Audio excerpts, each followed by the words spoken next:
Welcome to Behind the Build. I'm your host, Jonathan Jacobs, and you have been listening to this on a streaming service. That's how you're listening to it right now. I would please ask you to take just a minute or two. Make sure you give this podcast, Behind the Build, 5 stars. It helps with exposure. It helps with the listenership. It just helps us get more people consuming this podcast.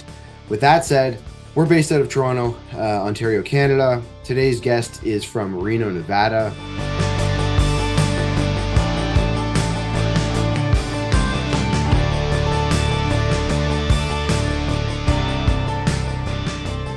I have with me today Gordon Magnin.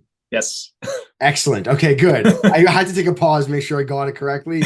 And Gordon is the principal and founder of Magnin Architecture, again, based out of Reno, Nevada. Gordon, thanks for joining today. Yeah, thanks for having me. It's really nice to be here. And, as a small practice kind of based on the West Coast, it's an honor to be included in this dialogue. And later in this episode, you'll hear Gordon talk about how every project begins with the site, how the views, the light, and the landscape drive the design. When views are part of the blueprint, the windows and doors are more than building components. They're the frame for the entire experience. The doors for you offer some of the highest performing systems available with R values that keep interiors comfortable through every season, while opening them wide to the outdoors. Their collection ranges from the warmth of finely crafted wood to sleek aluminum clad, the durability of steel, and the versatility of vinyl. And for those who want to dissolve the boundary between inside and out, their curtain wall solutions create uninterrupted walls of glass that turn the landscape into part of the room. The doors for you is performance and beauty without compromise. If you want to learn more, email me at Jonathan, Jonathan, @waldenhomes.ca, and I'm happy to set up the intro. I appreciate you taking the time to do it. I have not been the easiest person to nail down for this specific interview. We've moved it around a few times, and I apologize for that, but it was important that I wanted to have you on. As I do my research, I came across your practice and really fell in love with some of the designs that you had. And in our brief chat on a Saturday, while we were both with our families, I thought, well, you know what, let's go and have this conversation and talk about your evolution as a practitioner in architecture. Yeah, absolutely. So I started all off with what led you into the practice of architecture? What age did you find your love? Yeah, well, it's a long story, kind of my introduction into architecture and the path that took me to get into architecture ultimately. I grew up in Reno, Nevada, and I had a good friend, and his dad was an architect. And I remember going to his architecture office as a kid and just seeing, what looked like amazing, fun stuff happening. So just marker renderings. This was like back in the 80s. So they were doing just cool renderings, model building, like trace paper, pins, like all the kind of fun stuff of kind of creative practice, and that stuck with me. I really that resonated with me. I'm like, that looks like a cool field to be in. And it was tangible then too, right? Like as a kid, because it wasn't heavy computer based at that time, right? Yeah, I don't even think they had like AutoCAD at that time, right? Or anything. It was like all just still hand drawing and stuff. But it was just really cool to see like just what that practice looked like. It was out of my world, until I went and saw my friend's dad's office, and I was like, that looks amazing.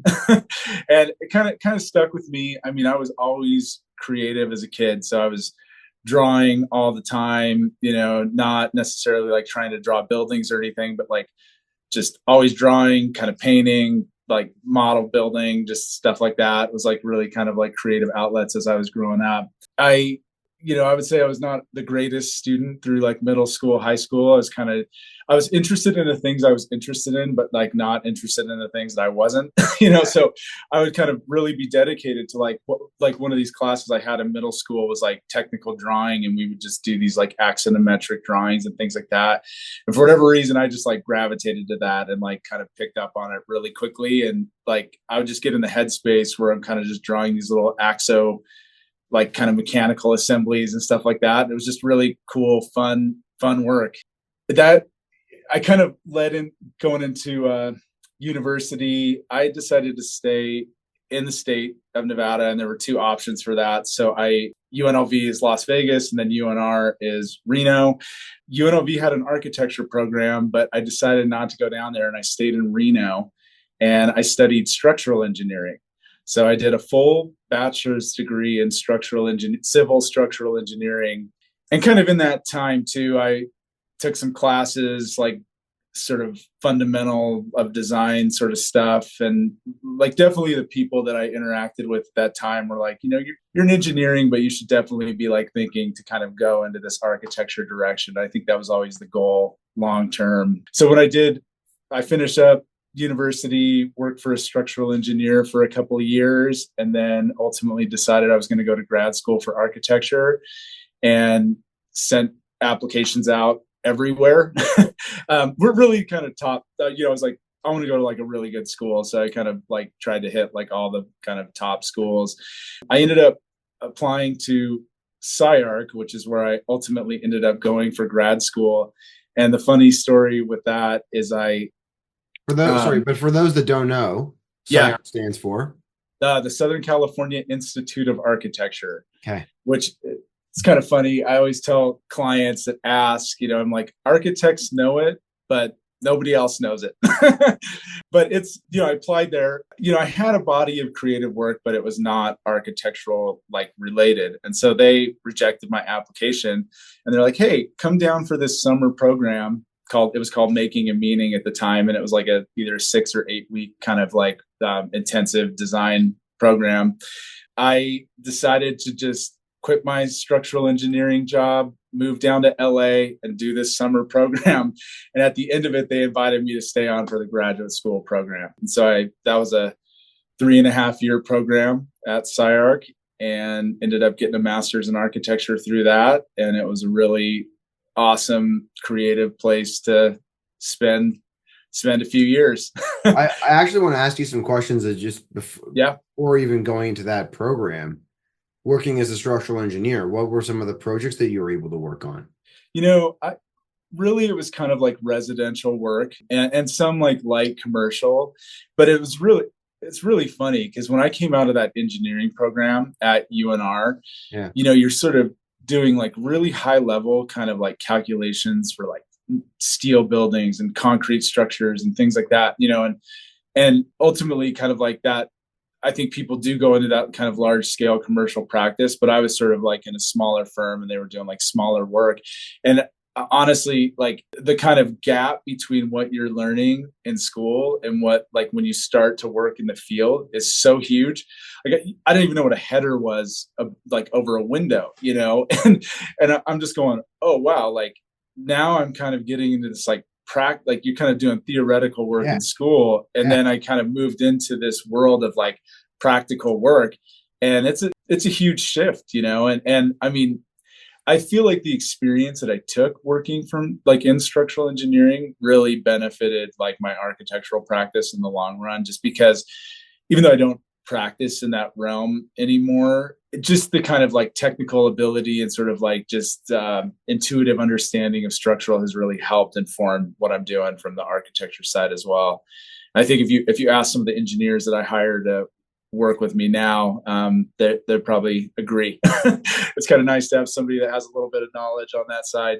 Right. Yeah. There had been another practice where I'd spoken with the principal, and his name is Bill Dewson. He also had the same thing. He went to school and studied engineering. Yeah. Being able to apply that engineering into the architecture, into the drawings, largely helps constructability. Yeah. Yeah. Totally. And in so many of the homes Gordon designs, part of experiencing the view is in how you move through the space from one level to another. A staircase isn't just a way to get from one floor to the other in the right hands. It becomes part of the journey. Berman Stairs designs and crafts stair systems that frame the landscape from every level, turning movement through a home into a series of experiences. Imagine ascending to a second floor landing where the glass opens to the tree line, or pausing mid-flight to take in a mountain view through a perfectly placed window. With precision engineering and exceptional materials, Berman Stairs creates sculptural pieces that elevate both the architecture and the way you live in it.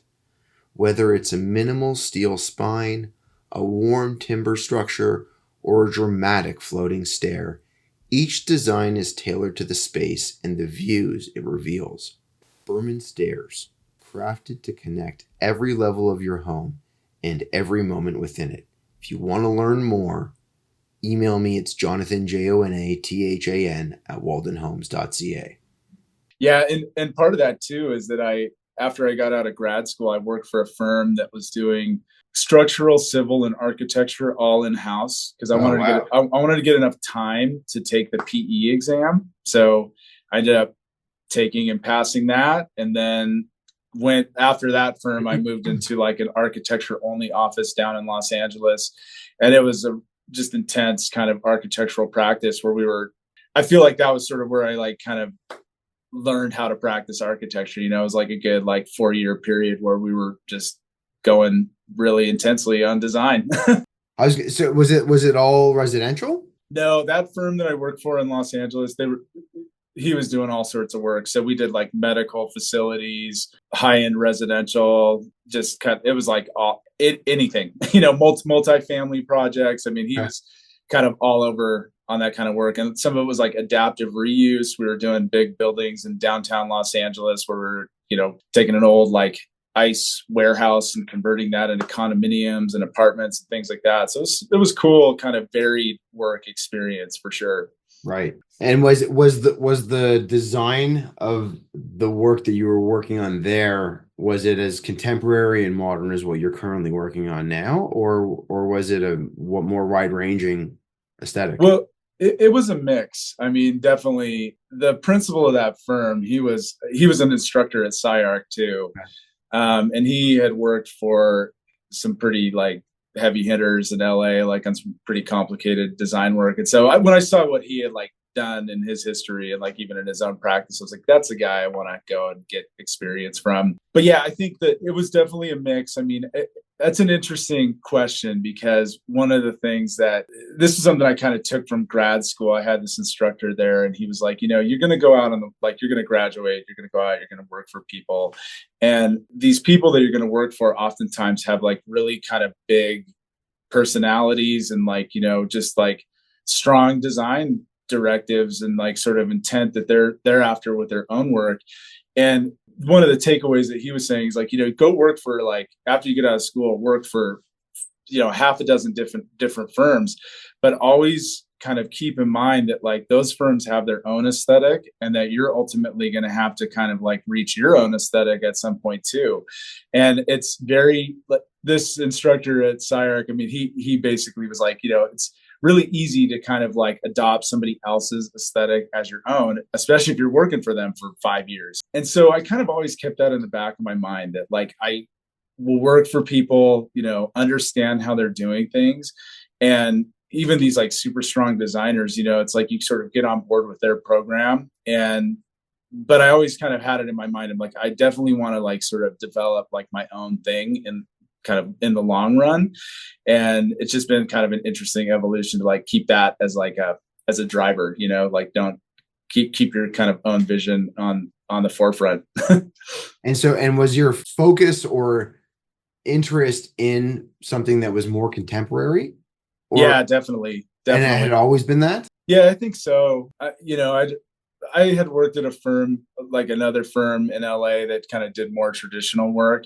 And I mean, I enjoyed it, but ultimately, I mean, I think the kind of driver for design of, really kind of going after a party or just sort of like diagram and like kind of this sort of like conceptual approach, like into design, I was really kind of interested in that. And I think there's conceptuals like contemporary work is just like wide open. I mean, it's kind of like, the range is huge. So I think there's just like kind of a voice for anybody that kind of wants to develop a practice in that world. Yeah. And so what year did you look to branch out and start out your own practice?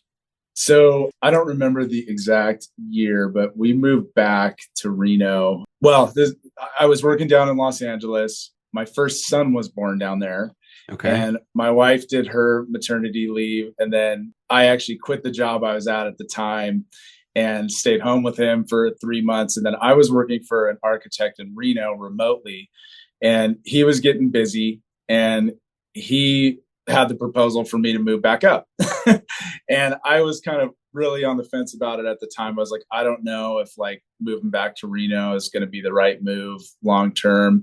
And he was pretty insistent that like it's a small community here. He's like, you have connections here. You're going to come back. You're going to kind of like we'll practice together, and like I think ultimately it's going to be like a positive move for you to come back to this area.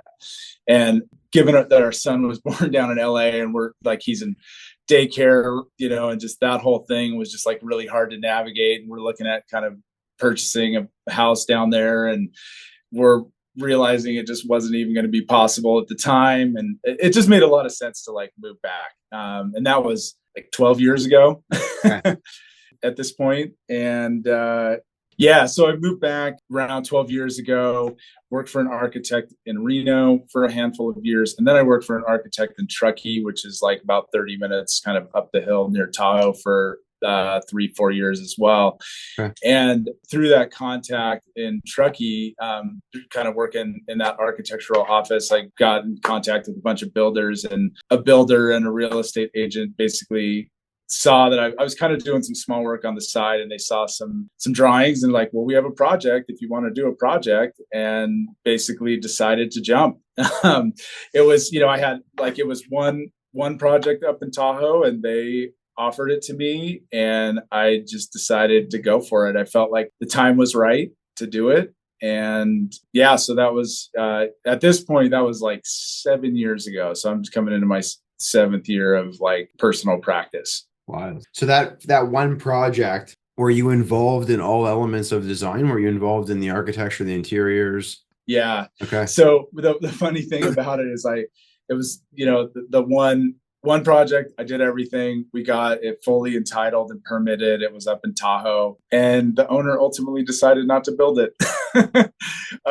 which was a huge bummer. I was like really disappointed at the time. But the interesting thing that happened was like, just by doing that and going out on my own and through like builders, consultants, like subcontractors, like this whole network of people that I had worked with, and like both in Reno and in Truckee through like these kind of capacities, like under other architects, saw that I was on my own. And it basically just kind of evolved word of mouth. I mean, everybody was like, oh, Gordon's on his own.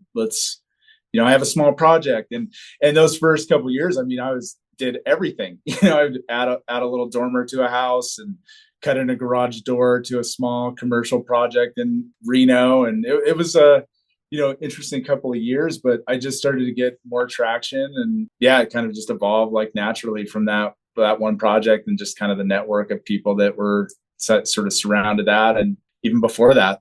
And so what ended up becoming one of the first projects that you ended up taking on that kind of you felt really lamented the idea of, I'm on my own, I'm gonna be able to do this, like this is gonna be sustainable?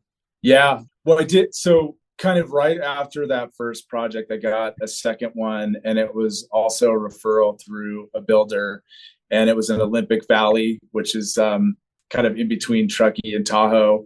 And it was a ground up house for a family that they had a house, like kind of family house on one property, and they had bought this property years ago. And we ended up doing a house on that second property that got built, and won an honor award through the AIA.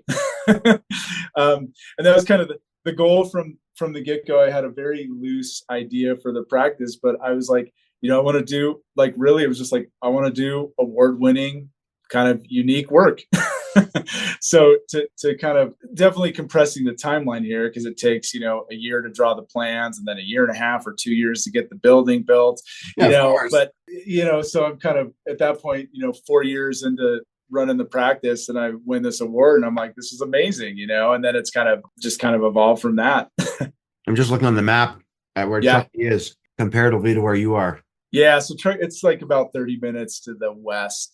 and it's significant elevation gain. And one of the things I think is interesting about the practice, I guess, kind of a little bit of a tangent, but is that Reno to Tahoe is like really kind of different climate zones. Reno is like, I consider high desert. We get some snow here. We'll get like a foot of snow a couple times a year. Right. Up in Tahoe, the snow load is 300 pounds a square foot, and they'll get like 3 or 4 years ago, they had 15 feet of snow standing on the ground up there. So, and that's within like an hour drive of where the office is. So it's been like, interesting. Like one of the things with the practice is I'm really trying to do like work that is sort of regionally responsive, or just sort of like to kind of the area that we're building in. So when I'm doing a project in Reno, it's definitely different than what I'm doing in Tahoe or Olympic Valley or things like that, because it's just like the climate is so drastically different, even being an hour away from one another. So what is that, and what does that look like? What are some of the changes that you're looking to put into the design between those regions?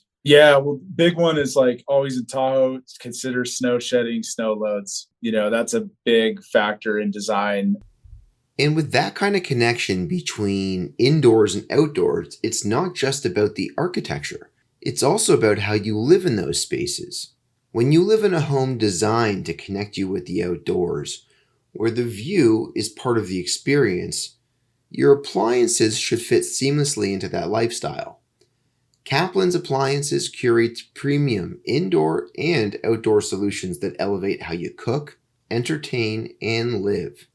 Imagine a lakefront deck or a mountainside terrace with a Lynx, Kalamazoo, or DCS outdoor kitchen, where you can prepare dinner without ever leaving the sunset. Or an open plan interior fitted with Sub-Zero, Wolf, Miele, or Fisher-Paykel appliances that perform flawlessly and look as good as the architecture around them. For over 80 years, Kaplan's has been a trusted resource for designers, architects, and homeowners who want more than just appliances. They want the right fit for the way they live. In spaces like the ones Gordon designs, that means creating kitchens and outdoor environments that work as beautifully as they look. Kaplan's brings that vision home. If you want to learn more, email me. It's Jonathan, Jonathan, at waldenhomes.ca, and I'll set up an introduction for you. And then I try to look to kind of vernacular forms, I think, and how to apply some of these vernacular ideas, because there's a reason that they've been building homes, that way for like 500 years. You look at, like, I kind of do this deep dive and I'll look at like architecture in Switzerland from like 200 years ago and things like that. And it's really kind of like evolved to respond to some of these climate conditions. Where in Reno, flat roofs or very low pitch roofs are much more acceptable and kind of respond to more of the desert environment too. So it's just that kind of driver of like what makes sense. And all the work really just starts with site evaluation, like where are views, where are prevailing storms, winds, sun orientation, and like how to use passive solar. I mean, these are all like kind of, I think any responsible architect is starting with these parameters for design, but it's kind of like really a driver for the work. And do you have many clients that are looking for any of the, the ingenuity that's more prevalent in the last probably two decades? Things like geothermal heating, passive house, whether it's certified or not, but some of the principles associated with passive house. Yeah, it's interesting too, because I'm licensed in California and Nevada, and California now is like so stringent on the energy codes that just to meet code, you're almost doing like kind of net zero building, like solar panels are required. And, and it's an interesting thing because in Tahoe, like where we have these super high snow loads, there's like this disconnect between the code and the functionality. So there's some ways you can get a snow load exemption so you don't have to put solar panels on the building that are ultimately going to get crushed by the snow, things like that. So, but like California is definitely more stringent. I mean, I'm always trying to do the tightest kind of envelope and, like that sort of stuff to just make it like as environmentally sensitive as possible. I have one project that I won a sustainability design award for down here in Reno. Okay. That was really cool. my clients, really great people. He was an engineer for Apple for years and years, and like he had all these like Apple kind of trademarks and stuff in his house. And they bought this house that was designed by a Swiss modernist architect, and they wanted to do a detached garage that sort of like matched the style of this like original Swiss architecture. And we did that. And then part of that is that he was all about like getting this thing to be net zero. So he did geothermal loops. He had PV solar on it, all these different heat exchangers, and just like a really kind of involved system. And so ended up getting this sustainability award on that project, which was awesome. But I credit that back to the client. I mean, I told him, I was like, this is the stuff that I would love to put in every project, but ultimately it's the first thing that gets value engineered out because they're expensive systems and they're hard to implement based on that cost. But he was all about it. And now he has this net zero house. I mean, he's completely off the grid, which is amazing. And well, how does it work there? Like, can you provide power back to the grid if you do solar? I don't know the specifics on that. Like there's some interesting, I mean, that's kind of like a political discussion because I think there are things. NV Energy is the local energy company, and I think they actually like charge customers to put power back into the grid. So there's some like very weird like kind of political dynamics there that are like, I mean, they're always changing too. So I think but they have battery storage also. So I think they're just kind of like storing the power on site as much as possible. Yeah. Yeah. Because here in Toronto, if you're able to generate enough power from your solar, you can actually sell it back to Toronto Hydro. Yeah. Yeah. You get paid. Yeah. I remember like years ago, I think it was like the exact opposite. They were like penalizing people for doing it. And I think it was because they wanted to keep people on the grid, so obviously that's going to like ultimately have to change. But I mean, more and more people are definitely doing like solar, even on just kind of retrofit solar on houses all over. Right. And how do you find most of your clients? Is it based on similar parameters to how you started the business? Is it a lot of word of mouth, or Yeah, are it's you? definitely word of mouth. I have like some clients at one in particular. I'm doing a house for him. He's an architect in San Francisco that has a Okay. big commercial practice, and he wanted somebody to run his personal residential project. And he has been amazing. Like anybody that he comes across that's looking for an architect for their personal kind of residential work, he's like, hire Gordon. So that's been great. I mean, it's a lot of word of mouth, but now it's kind of definitely evolved to like cold calls too. I think the marketing and kind of like the work, I think, has enough of a voice now that people see that it's kind of unique. And if they want that kind of unique aesthetic or sort of design approach, that people are just, I get like cold calls here and there, and that's really cool too, because it sort of evolves like, like, oh, what I'm doing is like getting traction. That's how is when somebody cold calls and just like, hey, I like your work, let's chat. Yeah, well, and that element of it's in itself is somewhat unique, because I know that there are some people that are spending money on SEO just Yeah. to be able to make sure that they're staying prevalent in the search. Yep. And there's others that don't, that only look at it from the referral basis, and that's all they want is just strong referrals. Yeah. So just understanding how the business can sustain itself on a lead flow. Yeah, absolutely. The funny thing, I mean, when I started out too, I was very strategic about kind of how to develop the website and the marketing, because the first 2 years or 2.5 years of practice on your own, you don't have this like big catalog of built work that you can put out there. So I specifically was like, I'm going to design these projects. And even before they're like coming to fruition, I was paying, like, I work with this realistic renderer, and I was paying him. I'm like, do these, I want to have like amazing renderings so that I can like use those to market before this built work comes online. So I was pretty strategic about that. I thought it was like important. Like, I'm like, I have to get something out there. Otherwise I'm going to be waiting for 5 years. Well, and I also see that you have the house. I guess that, I don't know if this is the one of them that you referenced, but the Truckee home, which, and I know that this is airing later than when we're having this conversation, but as a prevalent element of conversation now, is a lot of what has happened with the fires in California. So you have Yeah. this house in Truckee Yep. with the article written about it, about the fire resistant material that you use. Yeah. So was there thought that you put into that, saying based on the area that we're in and what can happen?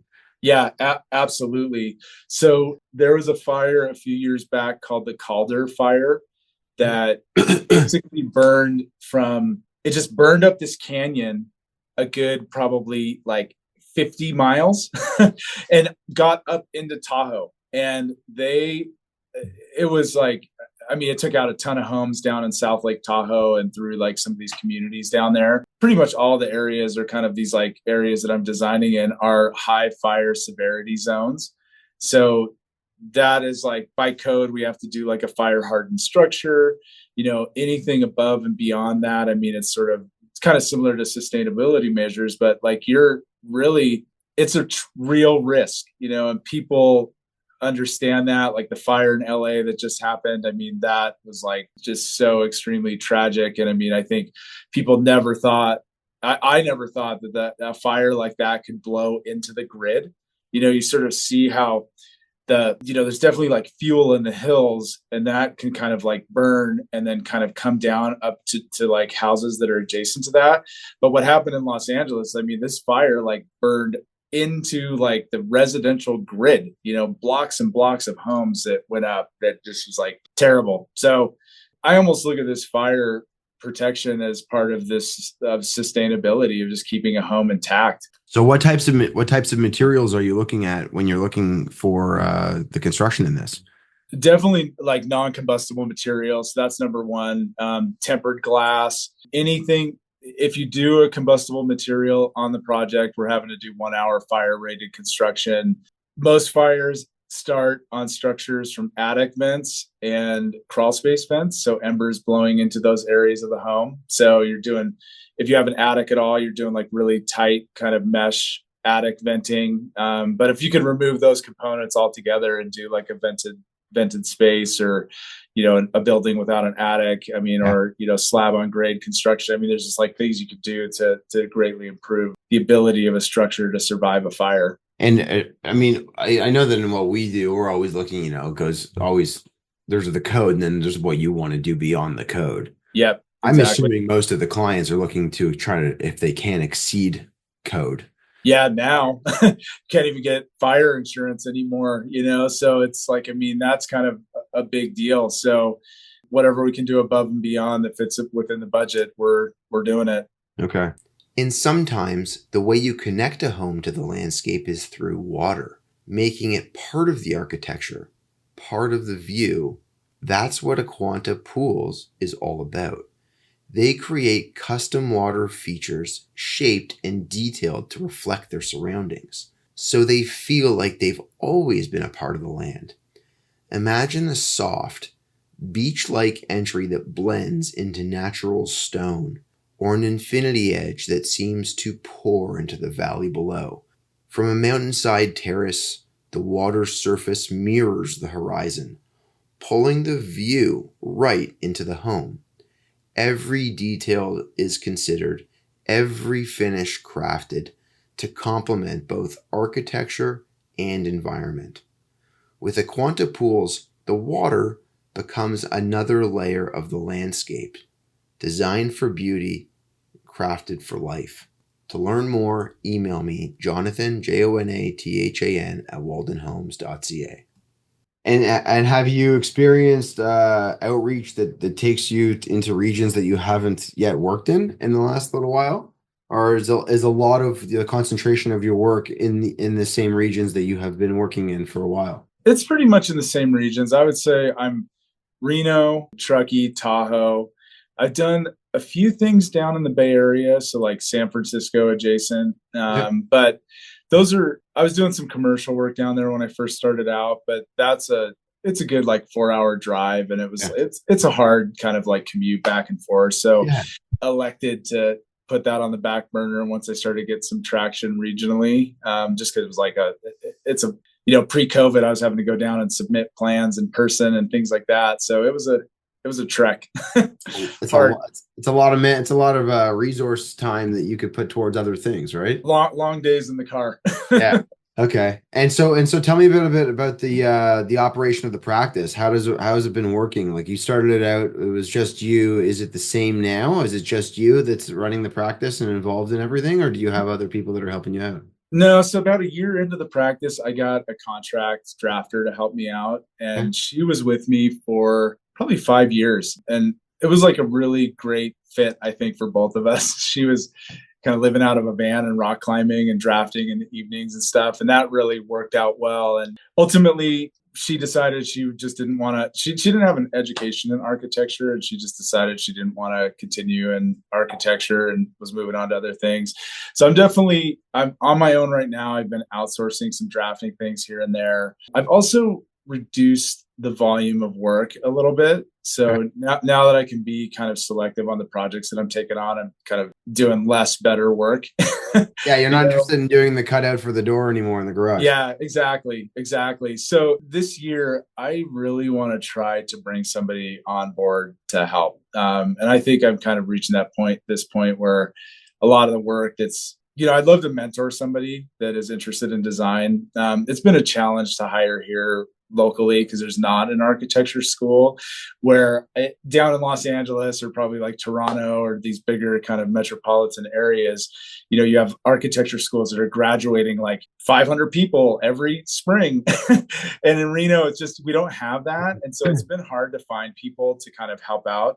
But one of the interesting things is I was talking to an engineer that I work with, and he turned me on to this kind of like AI kind of video recording thing to help like streamline onboarding somebody. He's like, you should be recording every process that you're doing. So I started doing that, and I have this catalog of kind of like onboarding just to like help out, like bring somebody on board. But yeah, Yeah. I think this year I want to really focus on trying to get somebody to come help out. And, I would love somebody with design aptitude and willing to kind of learn. And, I'd love to help bring them up. Well, if you're listening to this and you're in school, you want to relocate and go work at at a really interesting place. I mean, there is this opportunity as it currently stands. Yeah, totally. I just throw that out there, you know. I know that there are students out there listening to this. I know that there's a whole slew of people kind of all over North America listening to it. So Yeah. all you need is that one. Yeah. And in terms of like the number of projects, when you say, you got to a point now where you're able to kind of pick and choose what you want to work on, what is like the sweet spot for right now?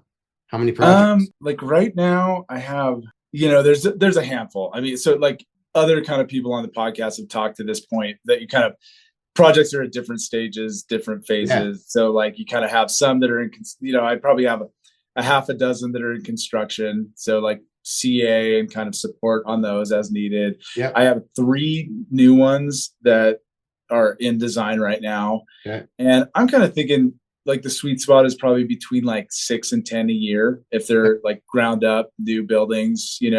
Right now the 3 I'm working on, they're all really cool. I have one here in Reno, ground up. The client on that is also an ex-architect. He wants to do a really cool like glass Mies van der Rohe type building set up in kind of West Reno on the hills. It has amazing views of the city. And then I have 2 in Tahoe, one that's a lakefront. Actually, the funny thing on that lakefront is they saw renderings of the first project that I went out on my own on because I had like It didn't some get built. marketing material down on that site. Yeah. They saw it, called me 6 years later to do their project. So that one's really cool. And then I have another one up in Tahoe that's also really cool. It's shaping up to be a cool design. I love it. And Yeah. are you finding like a lot of the projects, are you working with like some of the same window suppliers, or does it vary? Yeah, windows are an interesting topic. I know, that's why I bring it up. I will, I'll specify windows in the plans, and then builders. This is like ever since COVID, window suppliers that were solid before the pandemic have 12-month lead times right now. And then like these other companies that did like offshoots from like these bigger companies, they're like, we can get you windows in like 6 weeks.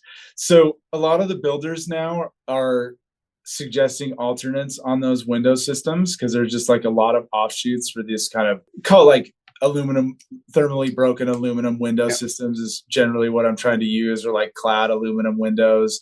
But yeah, it's interesting because I'll specify like a manufacturer, and then the builder will be like, well, I have this other guy that does the same window and I can get it in half the time. And so I'm open to that, as long as it meets the design intent and, you know, sort of on the same kind of like aesthetic. Well, But yeah, are you signing off on those packages?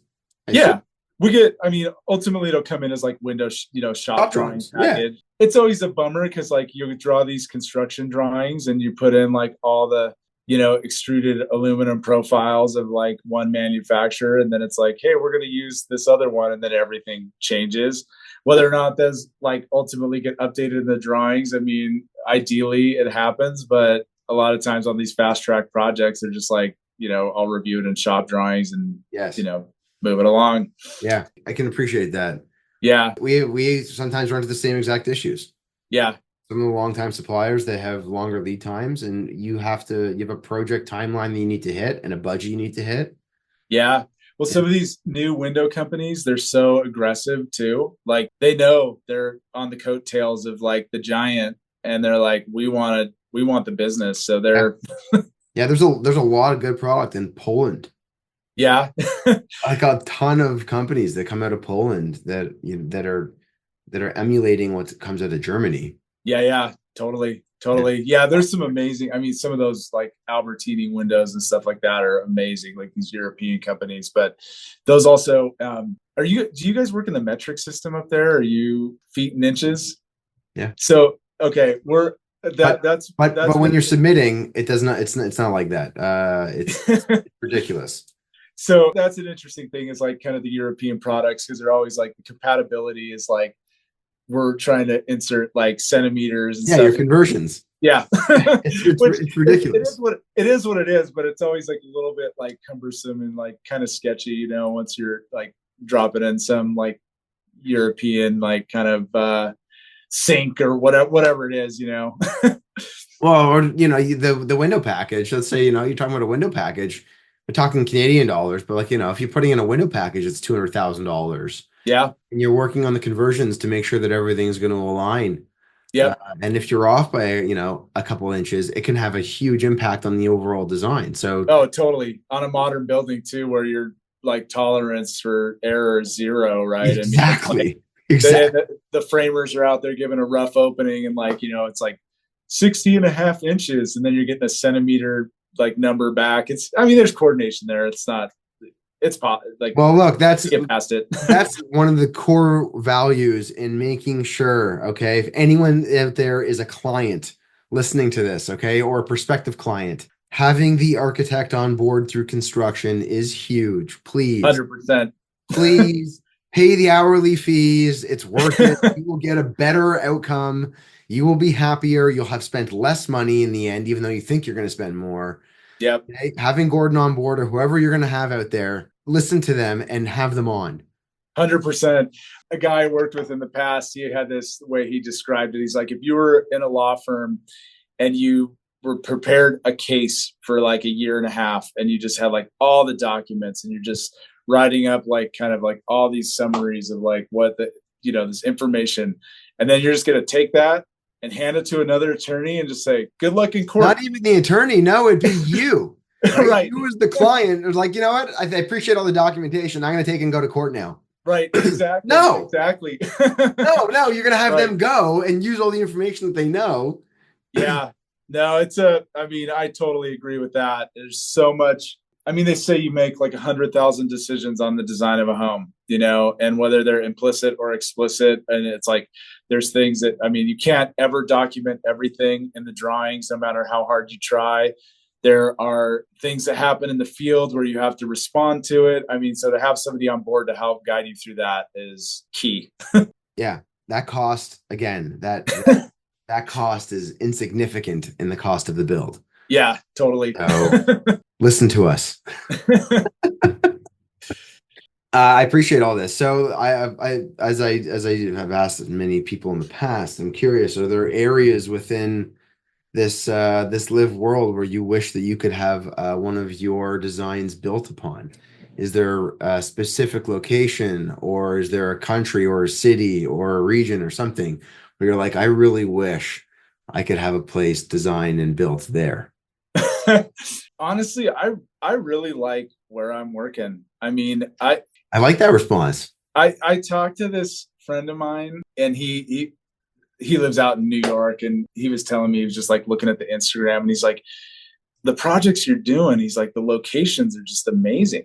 And practice, you're in practice, you're in the trenches every day, and you start to kind of lose sight of that. Yeah. But when he told me that, and I kind of backed up and really thought about it, I'm like, these are like really phenomenal natural environments to be building in. I mean, I have this house in construction that's right on Donner Lake, and then the stuff in Tahoe, and it's just, some of these environments are really, really cool. I mean, I had one project go belly up down in Kirkwood, which is a ski resort that's just south of Lake Tahoe. I would really like to get something built down there. That's a really hard environment to build in, just because there's a premium, because none of the subs want to make the drive down there or anything, but it's kind of like a remote area in the Sierra. But like I mean, I love being in the mountains in Sierra Nevada, and just kind of anywhere on this, either side of this mountain range is a great place to build and work.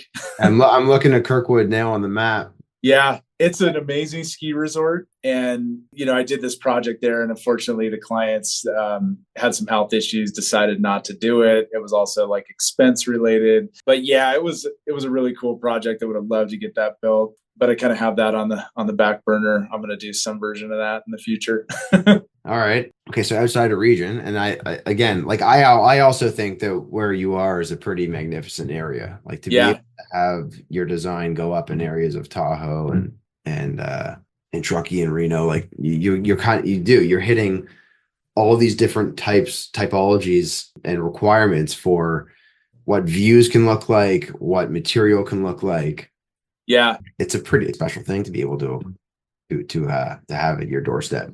Yeah. Okay, well, so outside of that, are there any early inspirations in your life that really helped land you on the typology that you love in contemporary modern architecture? Are there any architects that really, shaped your ideology of what you want to practice? Yeah, I don't know. I mean, I definitely have like architects' work that I love. I mean, I think like Corbusier is amazing, and like Louis Kahn, and sort of these like, like just like huge kind of modernist architects. They're amazing. I mean, I think it's funny. The first architect that I worked for in Reno, I had a really kind of like long history with him, where when I was in college at UNR, he somebody's like, oh yeah, you should go talk to like Jack about like, if you want to get into architecture or not. And I went and talked to him. At that time I was probably a couple years into like university, and he's like, yeah, you don't want to go into architecture. And meanwhile, he's got this like amazing body of work, and I always like looked up to like what he was doing. I'm like, and at the time too, I think Reno was a very difficult place to get anything like modern or sort of contemporary built. And he was doing this work that was like really cutting edge at the time. And I mean, I really looked up to his practice. And so to come back kind of full circle, work for him, kind of learn from him, and go through that. I mean, it was really, it's cool. It just was like a really fun and kind of like unique evolution, you know? I actually had that happen with a buddy of mine like a long, long time ago who wanted to go into advertising. Yeah.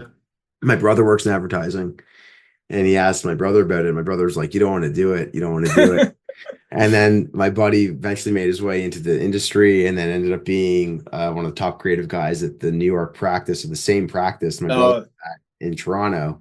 And my yeah. brother was down there on a business trip, and they see each other, and they knew my brother knew that my friend had gone into it, but that have that interaction as professionals then at that stage. And Yeah, it's awesome. I mean, I think like it's funny because in these creative fields, I mean, it's challenging and highly rewarding. yeah, So it's like when you're in it, you kind of see like the challenges of what you're doing. And I think that's where Jack was coming from. He's just like, I'm 15, 20 years into this practice, and it's just like hard.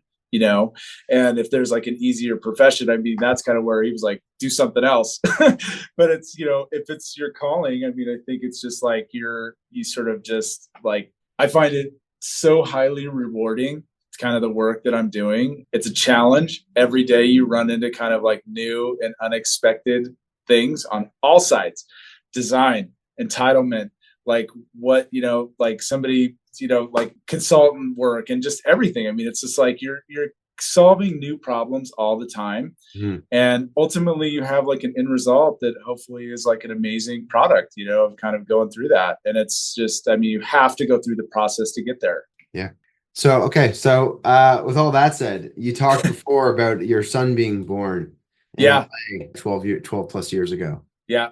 So tell me a little bit about, if you can, about what does it look like with your family, and Yeah. how do you defrag from the work? Yeah. Well, I have two boys. Yeah. They're 14 and 12. It's really nice. I live 2 minutes from my office and 5 minutes from their school. So I usually pick them up in the afternoons after school, drop them off at home, get them situated, which is kind of like, it's just, I mean, I love being able to do that. Yeah. When I was working in Truckee, I never was like, I couldn't drop them off to school, pick them up, like any of that. I really kind of try to maintain like normal work hours. So, 8 to 5 generally, and just, take weekends off. We're into skiing, mountain biking, all things outdoors. So Yeah. have a season pass to Mount Rose, which is a ski resort that's 30 minutes from our house. So we're up there on the weekends skiing. And in the summer, we just mountain bike on Peavine, which is right behind my house, another mountain here. What kind of bike? I'm also into riding. So what kind of bike are you riding? I have a Santa Cruz Hightower right Yep, now. I know it. Yeah. And my buddy John just got one fully built out custom. Oh, nice. Bought the frame and then bought all the individual components and had the whole thing assembled. And yeah, totally. Yeah, it's funny because I got into cycling, mountain biking, probably, I don't even know, 10 years ago. My brother gave me an old bike. yeah. I was like, oh, I'll ride this and see if it sticks, And then I went to go buy a mountain bike, and I'm like, yeah, I don't want to spend any more than probably $2,000. Like, we don't have anything that's like under $5. Yeah. And then You're like, what do you mean? Years later, I'm like, paying the money for a bike like that. But yeah, we, riding, just kind of getting out. I mean, we try to do that as much as possible. And then every year, like, we try to make a couple decent trips. So we're going to Japan for my kids' spring break this March. We are going to ski.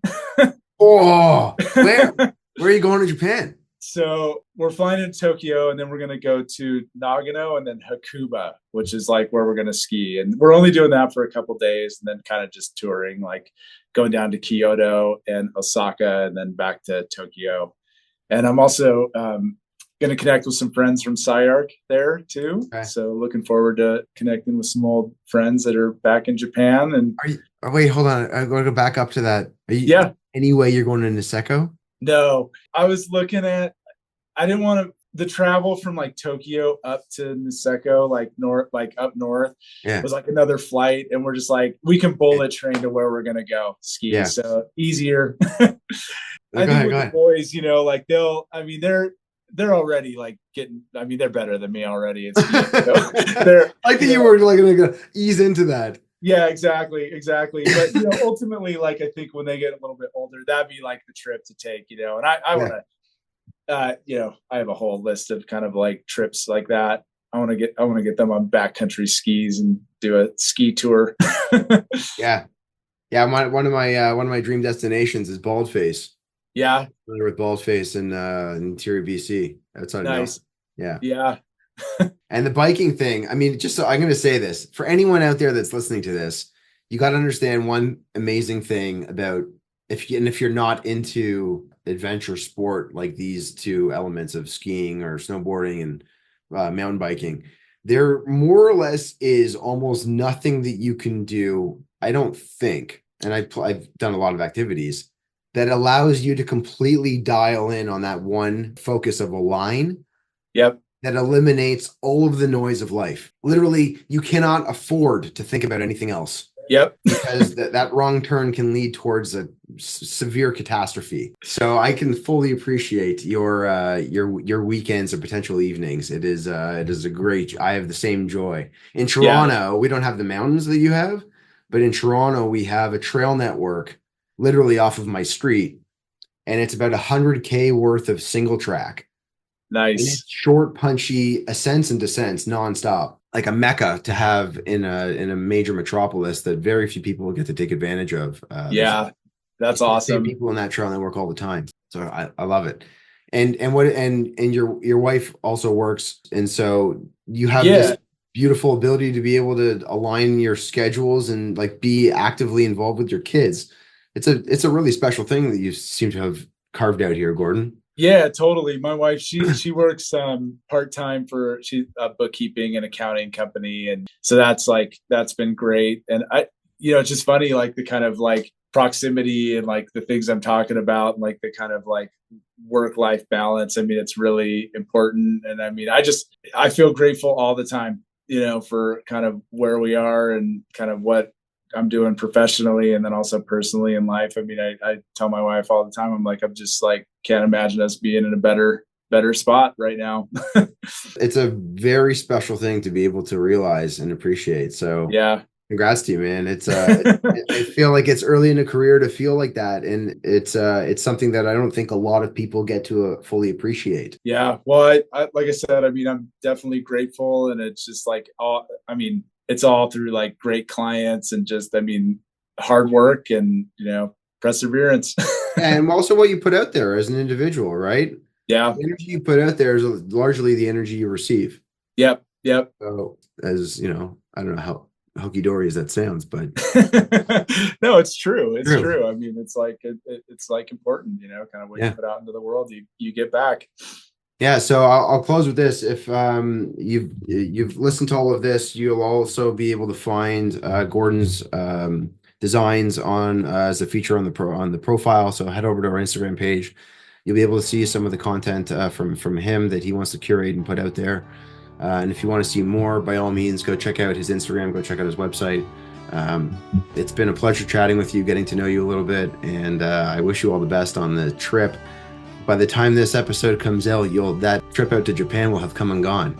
Yeah. So, hopefully be able to reconnect before this all comes out, and I'll be able to hear the stories of what that was like. But Yeah. I want to thank you for the time, thank you for the candor, thanks for taking time out of your day to do this with me. Yeah, I appreciate it. Thanks for having me. It was fun. Likewise. Yeah. Take care. Awesome. Thanks.